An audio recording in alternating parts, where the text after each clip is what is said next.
नमस्कार, आप देख रहे हैं न्यूज फॉर नेशन और मैं स्वाति पांडे आपके साथ। हिंदुस्तानी आवाम मोर्चा के संस्थापक और बिहार के पूर्व मुख्यमंत्री जीतन राम मांझी और उनके बेटे यानी बिहार सरकार में SC/ST कल्याण विभाग के मंत्री रहे संतोष सुमन क्या नीतीश कुमार को छका रहे हैं या खुद दोनों कंफ्यूज है?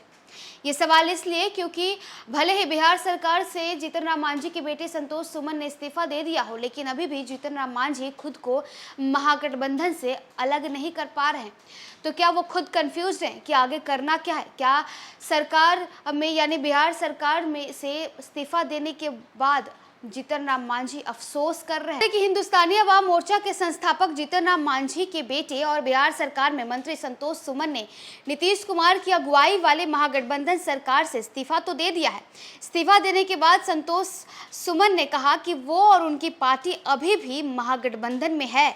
लगता है कि मांझी नीतीश और महागठबंधन को खुद को मनाने का वक्त देना चाहते हैं ताकि उनकी मनुहार हो और सीटों की उनकी डिमांड पर अभी कुछ ठोस आश्वासन नीतीश से मिल सके।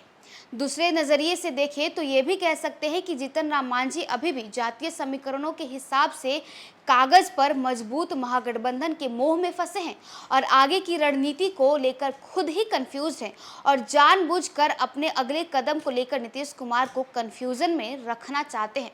बीजेपी दोनों हाथ खोलकर जीतन राम मांझी का स्वागत करने के लिए तैयार है। मांझी खुद पिछले महीने दिल्ली में अमित शाह से मिले थे, लेकिन तब भी बाहर निकलकर कहा था कि उन्होंने आजीवन नीतीश के साथ रहने की कसम खाई है। फिर जून में कहने लगे कि 5 सीट नहीं मिला तो वो जिनके साथ जाएंगे वो जीत जाएंगे। जाएंगे कहाँ बताया नहीं, लेकिन समझने वाले समझ सकते हैं कि बीजेपी और एनडीए की बात कर रहे थे, जहां पहले से चिराग पासवान और मुकेश सहनी वेटिंग में हैं।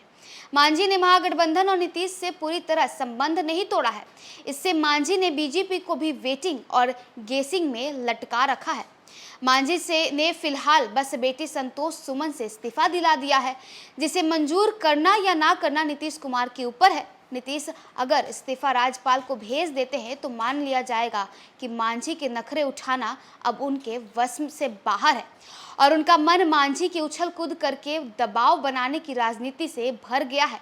अगर इस्तीफा नहीं मंजूर करते तो नीतीश के पास मांझी को बतौर महागठबंधन की एक पार्टी के नेता के तौर पर 23 जून की मीटिंग में बुलाने का दबाव बनेगा। मांझी के बेटे ने विपक्षी दलों की 23 जून की एकता मीटिंग का बुलावा हमको नहीं आने का सवाल उठाते हुए कहा कि उनकी पार्टी भले छोटी हो लेकिन महागठबंधन का हिस्सा तो है।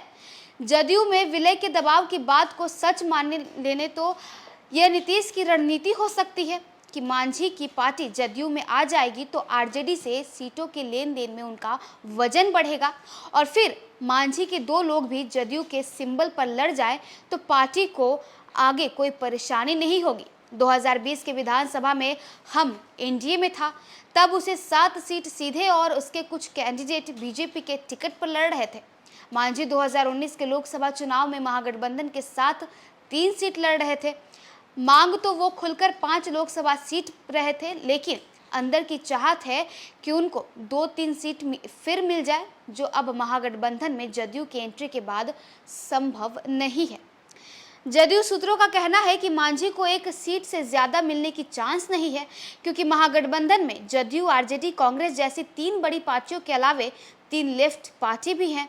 सीट तो सबको चाहिए। मांझी के पक्ष में एक ही बात है कि महादलित वोट 2% है, जिस पर मांझी के पकड़ होने का दबाव किया जाता है।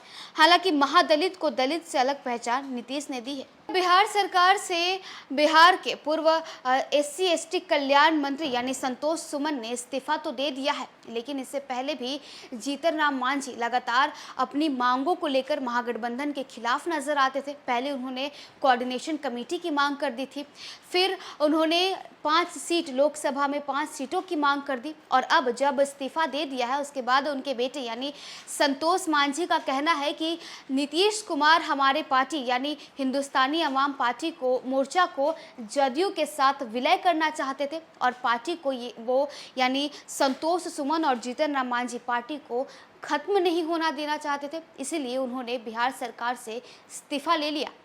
तो देखिए, जहां एक तरफ उनके बेटे यानी संतोष सुमन ने बिहार सरकार में से इस्तीफा दे दिया है, लेकिन वहीं दूसरी तरफ जीतन राम मांझी अभी भी कंफ्यूज्ड नजर आ रहे हैं। इस्तीफा तो दिलवा दिया, लेकिन महागठबंधन से खुद को अलग नहीं कर पा रहे हैं। फिलहाल तो बस इतना ही। और भी वीडियोस और अपडेट्स के लिए आप देखते रहे न्यूज़4 नेशन। धन्यवाद।